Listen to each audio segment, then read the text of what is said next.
My name is Kansime Juliet, a student here at Chitante Hill School and also the chief editor of the Writers Club in this fraternity.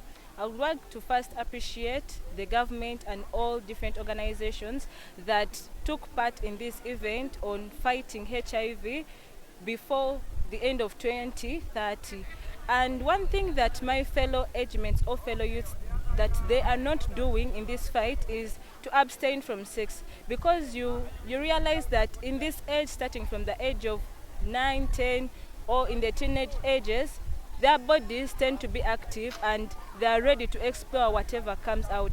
This is the age where you realize that most of the youth want to know what is sex, and they do not abstain. They enter into something that they do not know, and they don't abstain from sex. So I would like to encourage my fellow youths to abstain from sex, because I couldn't say that they use condoms or be faithful to partners. Realize that in this age is not the age for coupling or being in relationships, but the best way is to abstain.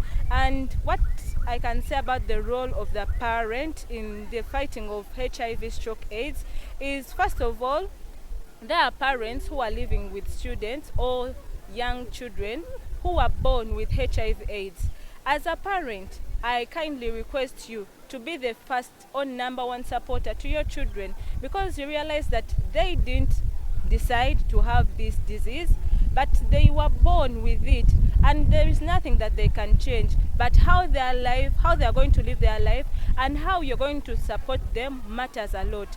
Be the number one supporter, be the number one counselor, because we have seen people. Today we have been with a gentleman who is a witness of, who is a victim of HIV, and he said he has lived with this disease for over 40 years.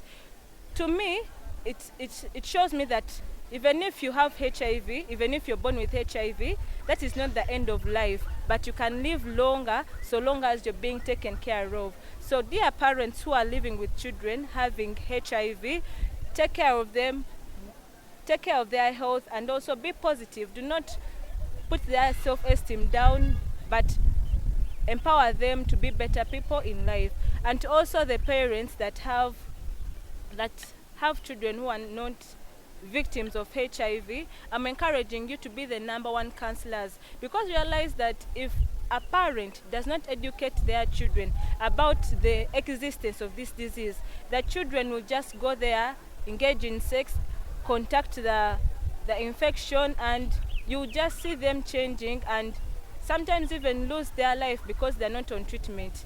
But if you inform them earlier about the existence of the HIV, and you tell them how to abstain, you tell them about the negative impacts of early sex, I believe it will be a great impact to all my fellow youths and also my peers. Thank you.